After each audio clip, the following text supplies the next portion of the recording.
Oke, ketemu lagi di YouTube gua biasa. Karena kerjaan gua YouTube-nya bolong-bolong, tapi gua akan mencoba untuk membuat YouTube. Nah, kali ini gue pengen bikin video reaksi terhadap sesuatu yang dibikin oleh follower gua, oleh subscriber gua, yaitu adalah sebuah dokumen PDF 5 lembar full tulisan semua yang isinya adalah ucapan terima kasih kepada gua, khususnya untuk konten YouTube gua dan konten podcast gua.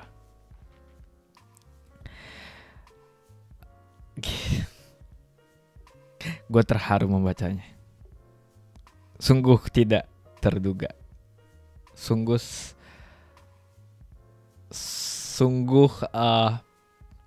ucapan terima kasih terhadap hal-hal yang nggak gue sangka-sangka, nggak gue duga, nggak gue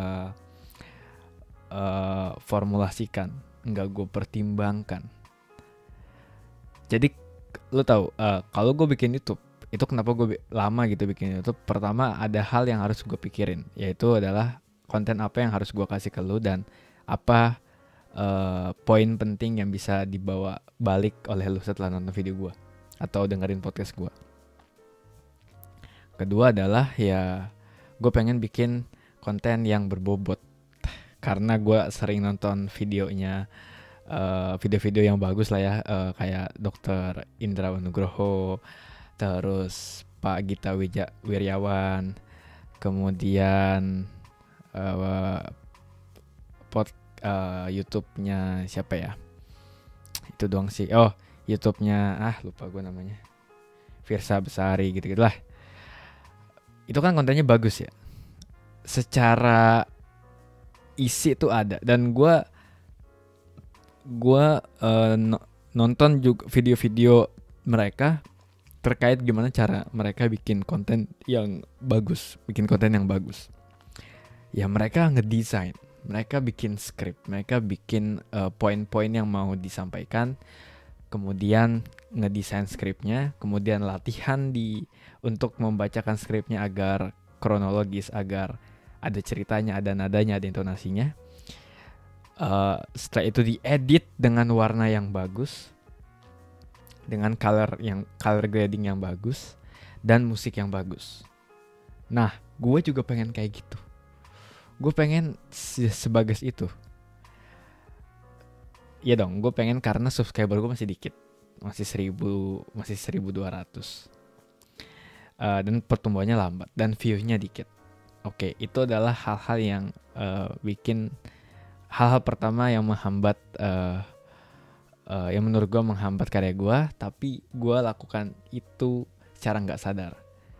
Padahal gue nonton YouTube-nya Panji Pragiwaksono yang bilang bahwa kalau bikin karya ya bikin aja segera, setelah itu perbaiki kalau ada yang kurang. Jadi nggak apa-apa karya yang pertama jelek, yang penting karya-karya selanjutnya adalah karya-karya yang hasil dari perbaikan, hasil dari pelajaran yang didapatkan dari karya yang pertama.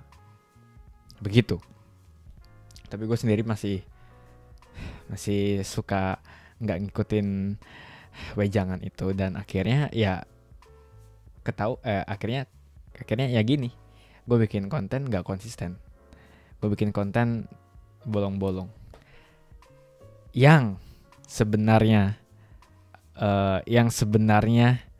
adalah hal yang dikutip oleh si follower ini yang ngasih ucapan terima kasih ini. BTW, sorry gue nggak bisa nge-share dokumennya, gue nggak bisa nunjukin juga dokumennya di YouTube ini, di video ini, karena ya itu masalah privasi, dan dia bilang ke gue untuk tidak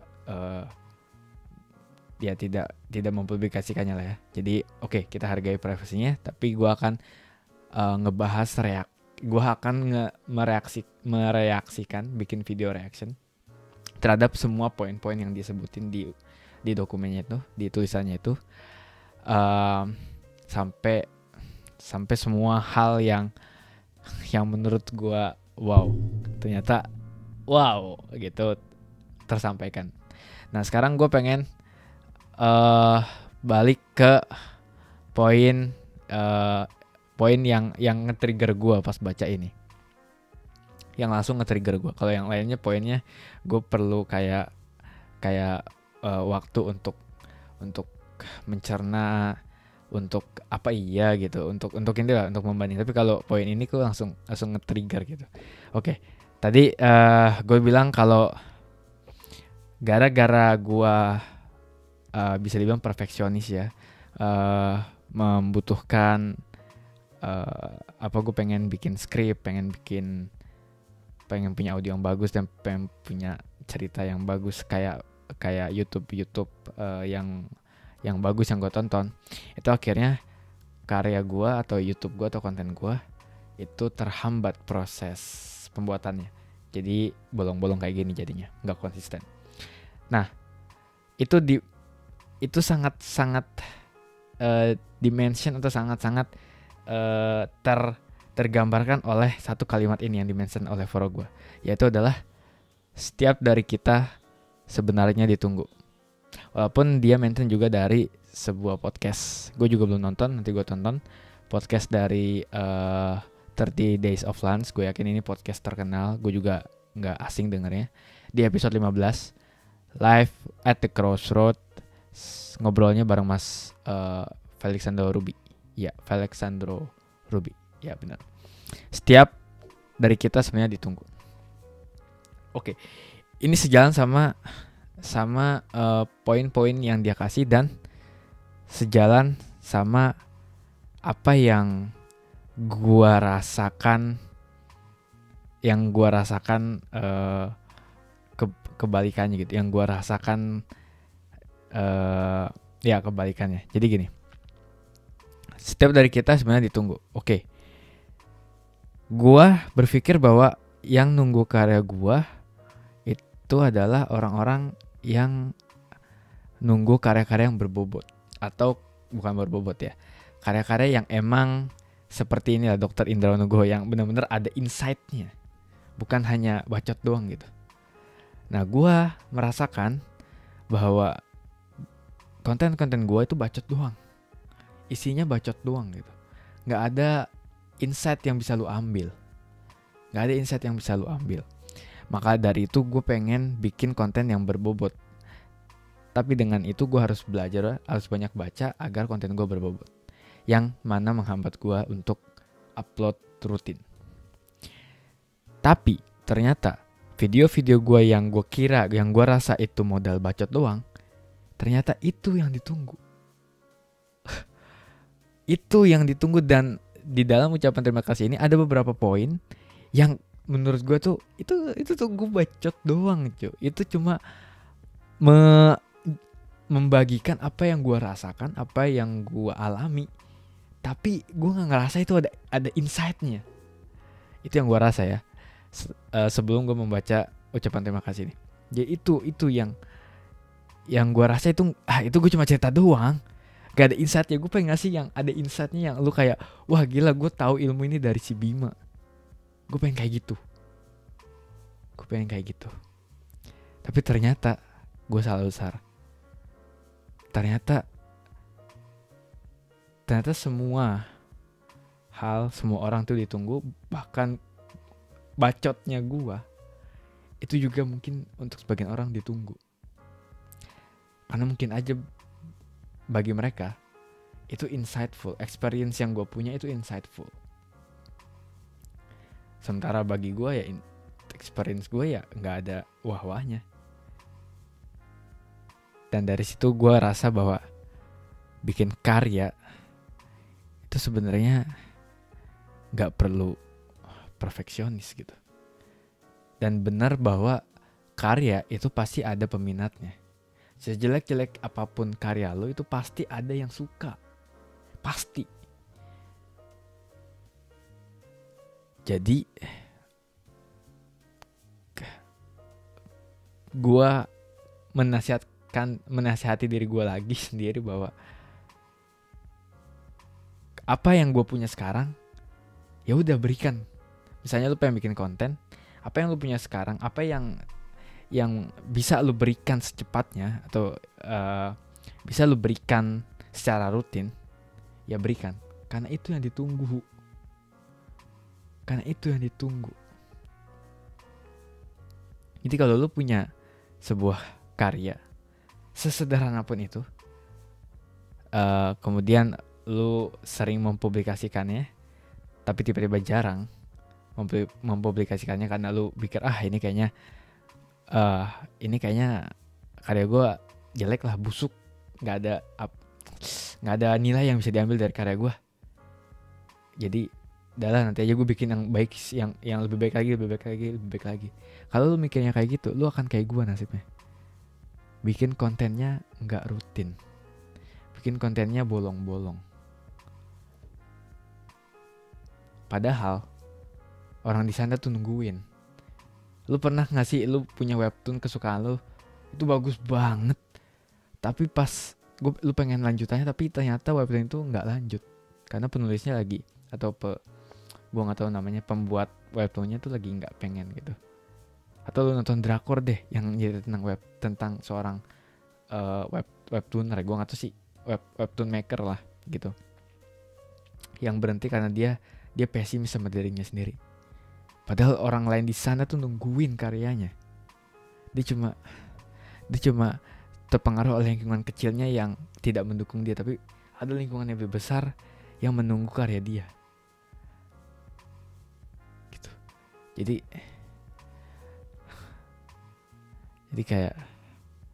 kayak gue langsung tertrigger kalau bikin karya itu, berikan sebuah karya dari apa yang lu punya sekarang. Jangan nunggu perfect, karena gak ada yang sempurna di dunia ini. Karena gak ada yang sempurna di dunia ini, maka gak bakal ada konten yang lu ciptakan, gak bakal ada karya yang lu ciptakan kalau lu nunggu sempurna. Ingat ya hukumnya, tidak ada yang sempurna di dunia ini. Artinya kalau lu nunggu sempurna, lu gak bakal punya karya sama sekali. Oke? Selaras dong sama hukumnya, sama pepatahnya, selaras dong. Gak bakal ada karya yang lu bikin, karena tidak ada yang sempurna di dunia ini. So, ngapain pusing-pusing bikin karya yang sempurna? Lu tinggal bikin aja karya yang lu suka. Gak perlu sempurna, gak mau lu mikirin sempurna, lempar aja. Gue aja kalau bikin YouTube, gue lempar aja ke YouTube, pas itu gue tinggalin, bodo amat. Gue nggak mau dengar suara gue nggak mau tuh lihat view-nya berapa, karena udahlah, ini adalah gue udah berikan yang terbaik, dan oke, apapun yang terjadi gue akan lempar, gue akan tinggalkan. Tinggal nanti kalau mau ada waktu lagi untuk kira-kira apa yang harus bisa gue perbaiki, baru gue lihat YouTube gue lagi. Jadi gitu. Jadi sebuah ucapan terima kasih yang cukup membuat gua berterima kasih kembali.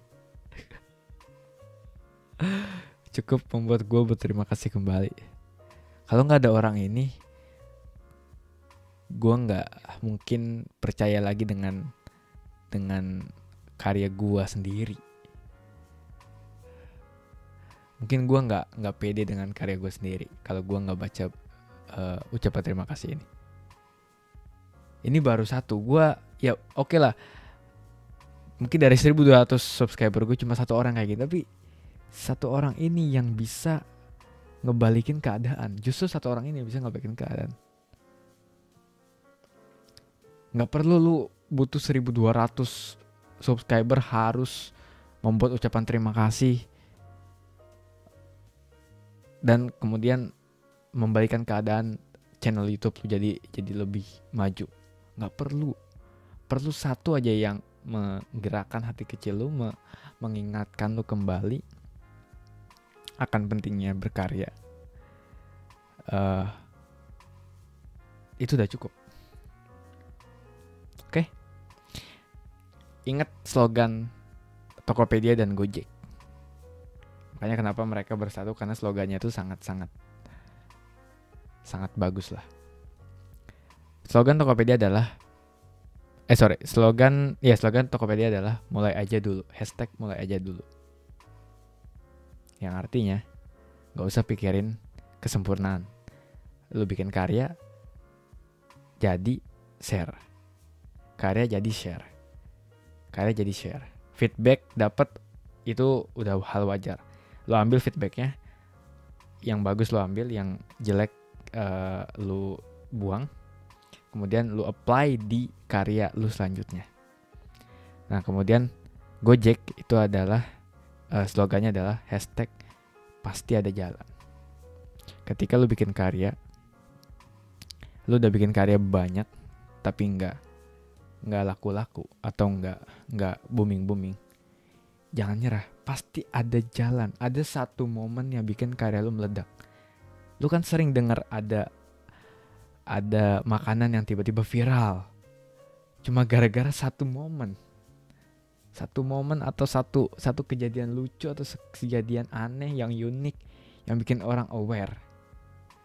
Satu aja lu bakal booming. Tapi jangan berharap itu. Tetaplah berkarya, tapi pasti ada jalan untuk ke situ. Nggak tahu dari mana, tapi pasti ada jalan. Jadi jangan menyerah dan tetaplah berkarya. Oke? Mulai aja dulu, pasti ada jalan. Dan jangan pikirkan kesempurnaan, karena tidak ada yang sempurna di dunia ini, maka tidak ada karya yang sempurna di dunia ini. Sebagus-bagusnya karya pasti ada cacat. Oke? Kalau lu bikin karya yang sempurna, itu sama dengan lu gak bikin karya sama sekali. Karena karya lu gak bakalan jadi, gak bakalan pernah jadi karena gak ada yang sempurna. Seperti itu. Masih banyak poin-poin yang pengen gue bahas, tapi sebelumnya gue akan nonton podcastnya, karena dia menyarankan gue untuk nonton podcastnya. Oke, gue akan nonton podcastnya sebagai ucapan terima kasih gue juga ke lu yang nulis ini. Dan poin-poin kayaknya ada 5 poin ya. Ada 9 poin yang dia kasih terkait hal-hal yang insight positif yang dia dapat yang mempengaruhi dia, mempengaruhi perjalanan hidupnya selama 1 tahun. Nanti gue bikin reaksi videonya. Oke, segitu dulu video YouTube dari gue. Terima kasih atas videonya. Gue nggak akan. Oke, makasih banget gue udah mengembalikan kepercayaan diri gue untuk membuat karya, dan semangat gue juga untuk membuat karya. Gue akan maju terus. Dan buat teman-teman yang selalu nanya, teman-teman gue yang selalu nanya kapan lu upload YouTube lagi, oke, gue akan coba untuk meluangkan waktu membuat konten dengan apa yang gue punya sekarang. Oke. Kalau bisa gue bikin konten sebagus Dr. Indrawan Nugroho yang perlu riset dan sangat-sangat storytelling, gue akan lakuin. Kalau gue nggak bisa, gue akan upload apa yang gue punya sekarang. Mungkin itu unek-unek, mungkin itu experience, atau mungkin itu sebuah pemikiran gue, agar kalian yang menunggu karya gue akan selalu mendapatkan karya gue. Karena tiap orang sebenarnya adalah setiap dari kita sebenarnya ditunggu. Oke. Thank you dan bye-bye.